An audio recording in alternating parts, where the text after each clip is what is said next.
This is Show Up as a Leader, a show from People Forward Network, helping you maximize your positive impact on the world by becoming your best, fully authentic self. Hey everyone, it's Rosie.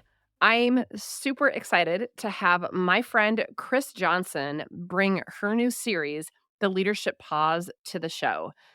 In this series, Chris is going to unpack what it means to be fully human and access the best of who we are as leaders. And each episode is going to include stories, what she refers to as nerd science, which just is music to my ears. And she will always give a deliberate practice that we can try on at the end and apply so that we can show up as more embodied learners and leaders in our life. Take a listen. What's up with purpose? Building off last month's podcast, Catching Yourself Being Yourself, where the focus is on catching midair our old success strategies, those that wear out over time, we'll explore this notion of purpose. Being on purpose, discovering purpose. Well, there's a lot there, a lot of purpose talk happening these days. So what's that about? Well, I think it's good. Not having any idea of our purpose leaves us at the mercy of life, simply happening and being dragged around up and down by all the chaos and life around us. So, what is it, this notion of purpose?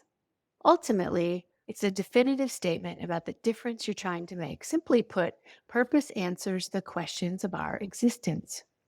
Why am I here? What am I meant to do with my life? Who am I meant to be? What actually moves me to do what I do? These perennial questions that compel a response that many of us never actually visit until we're unsettled in some way. Let's say a health crisis or someone we love's health crisis, a financial situation that's tricky, trouble at work, etc. Yet to pause and reflect on purpose, maybe because you've caught yourself being yourself and you're reacting instead of responding, well, that's exactly where the juice is. I believe that our purpose is fundamental, sacred even, and eminently discoverable. Purpose, I'd say, is definitely and certainly not off the shelf. It's not about generating a list of competencies or skills to learn to become like another leader you admire, though you might admire another leader. It is about pausing to foster open space for personal reflection, wherein you can discover your unique purpose, the one that reflects the authenticity of your life path, distinct from others. It does involve a turning over of those early life success strategies, which is why catching ourselves, being ourselves, is so important, and doing it through rigorous self-inquiry, listening, and actually feeling into the values and experiences we're having to discern our uniquely personal answer to these big life questions. As you circle and land on your purpose, you'll find that you tap into passion, might become energized, you probably will, and can move toward creating or contributing to the greater good. Nick Petrie at the Center for Creative Leadership says this: leadership purpose springs from one's identity. It's the essence of who you are. I couldn't agree more. And leaders today have a special responsibility to listen deeply to the instinct of their purpose inside the larger context of life. What and how will my life's choices impact others? Only you can discover that, and only you can develop your personal purpose. But let me tell you a story, like I said I always would.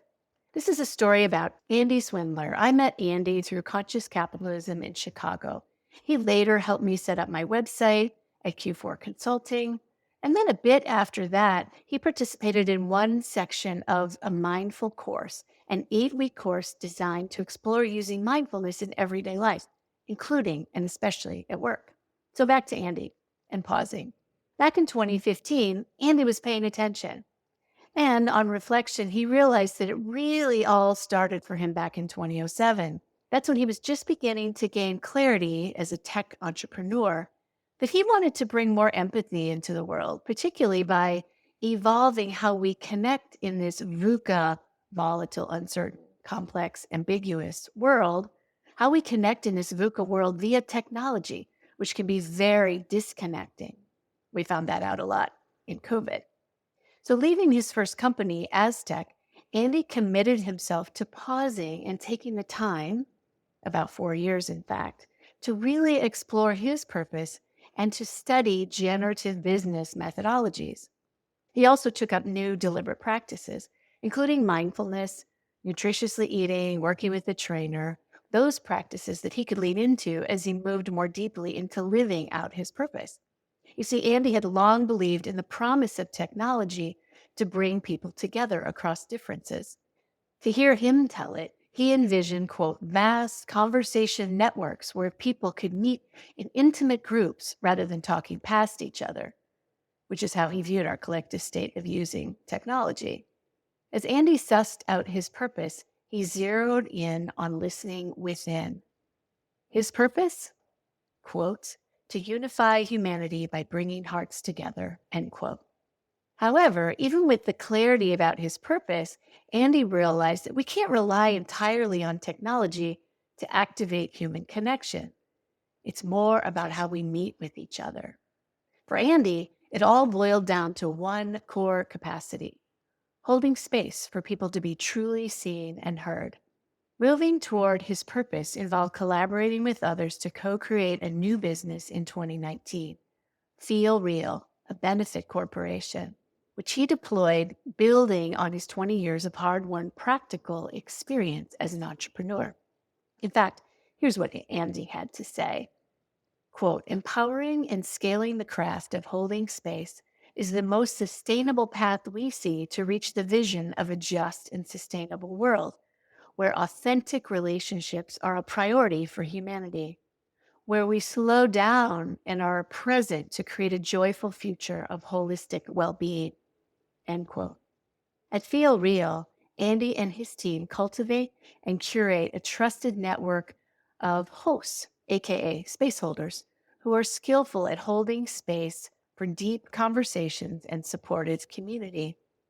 And it all started when Andy chose to slow himself down, pause to listen, and reflect on his purpose. This can happen for you too. In summary, just to be clear, purpose isn't inherited, invented, or chosen ad hoc from a list, but rather it's encountered, stumbled upon, revealed in a discovery process. Purpose can be found by exploring past events and experiences with an eye to one's future and present identity. Purpose captures your unique gifts to the world, relating to your core values and your motivations. Purpose impacts all aspects of your life. And purpose is actually a path that provides meaning, energy, focus, and sustenance in daily life when you're connected to it. So here's your practice for this month. Find 20 to 30 minutes where you can intentionally pause and reflect on the following questions. You might like a notebook nearby where you can record your musings. So before we begin, listen to this poem by Rumi as you settle in to pause and reflect on your questions. This is by Rumi. What in your life is calling you? When all the noise is silenced, the meetings adjourned, the list laid aside, and the wild iris blooms by itself. What in your life is calling you? When all the noise is silenced, the meetings adjourned, the lists laid aside, and the wild iris blooms by itself in the dark forest. What still pulls on your soul? In the silence between your heartbeats hides a summons. Do you hear it? You might want to listen to that more than once. As you do, as you're settling in, attend to your breath with a long pause, actually taking 3 to 5 breaths with a little bit of extension on the out breath. Doing that longer exhalation triggers our parasympathetic nervous system into a state of greater relaxation. And then reflect on the following questions, answering them with full openness. This is between you and you. So pausing, listening, and maybe jotting some notes as they're useful to you. Number 1, What's the 10 most important values in your life today and how you really live them? Number 2, list the 5 most important people in your life and note why. Number 3, list the 3 most important, significant events in your life.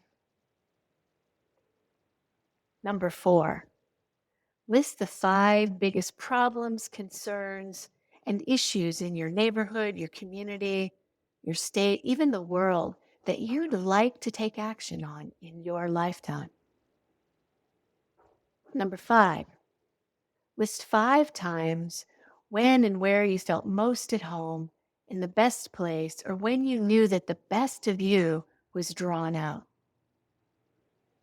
Number 6, as you reflect on all your responses, what do you see? What ideas does this exercise, this moment of pause, evoke in you? What sensations do you notice happening in your body and yourself as you explore today? What feelings arise? And number 7, what will you do with the results of this practice, this exercise of reviewing these questions? I'm Dr. Chris, and I'm interested to know what opens up for you as you zero in on your purpose. You know, this whole process of leadership is one of taking ourselves on, and we're just barely scratching the surface here as we take a look at this notion of purpose. There's so much more to this topic and many others that I cover in my book, The Leadership Pause. You can find it over on Amazon or at your favorite bookseller. As we sign off today, remember that when we're tuned in to the moment at hand, present to whatever it holds, we can make our best contributions. This is power. I'm Rosie Ward, and this is Show Up as a Leader. To learn more, head over to peopleforwardnetwork.com and, of course, hit that follow button.